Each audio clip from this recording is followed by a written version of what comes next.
돈의 수직 구조와 가려진 진실. 사고의 트랩. 왜 소득이 늘어도 제자리 걸음인가? 우리의 사고는 늘 가격이라는 지점에 머물러 있습니다. 이게 얼마인가?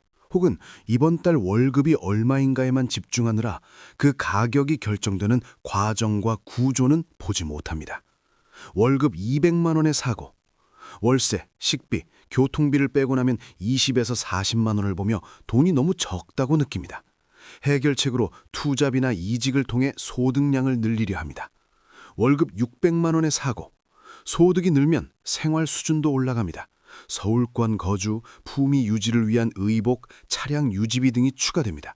결국 남는 돈은 똑같이 40에서 60만 원 내외입니다. 이것은 소득의 크기 문제가 아니라 소비에 맞춰진 학습의 결과입니다. 우리는 돈의 목적을 배우지 못한 채 금융지능이 결여된 노동자로 양성되었습니다. 정부가 기업은 사회체제에 순응하는 노동자를 원하지 자본의 경쟁자가 될 똑똑한 사람을 원하지 않기 때문입니다. 돈의 발원지, 통화량 팽창이라는 거대한 설계. 돈에서 중요한 것은 금액이 아니라 위치와 구조입니다. 매년 통화량이 1.5배에서 2배가량 늘어난다는 사실은 우리 지갑과 어떤 상관이 있을까요? 정부는 세금만으로 운영되지 않습니다. 국가 예산을 확보하기 위해 끊임없이 돈을 찍어냅니다. 만약 세금으로만 운영된다면 인플레이션은 적을 것이고 노력한 만큼 가치가 매겨지는 공정한 사회가 될 것입니다. 하지만 현실의 기회는 너무나 한정적입니다. 책상은 10개인데 의자는 하나뿐인 상황입니다. 이 문제를 해결하기 위해 정부는 인위적으로 통화량을 늘려 사업을 벌입니다.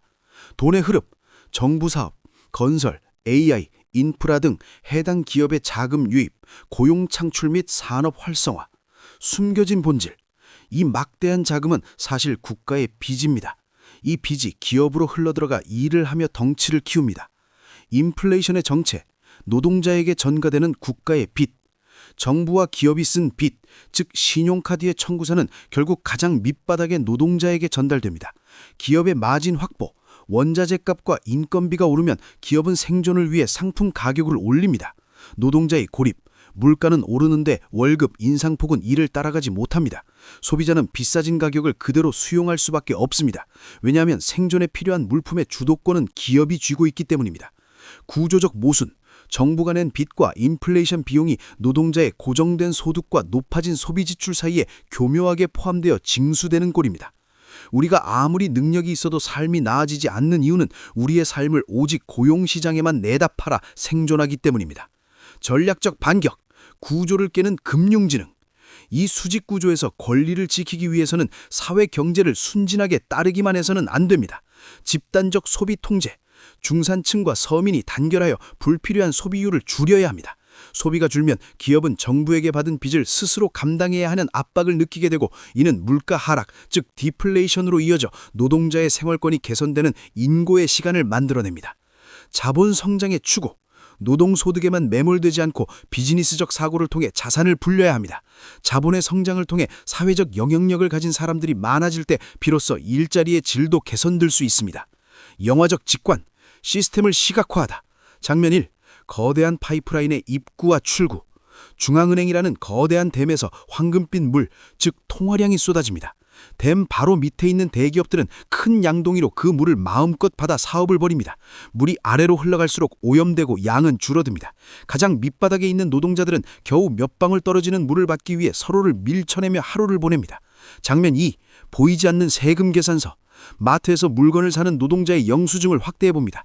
빵 5,000원 밑에 투명한 글씨로 정부 부채 분담금 1,000원, 기업 마진 방업이 500원이라고 적혀 있습니다.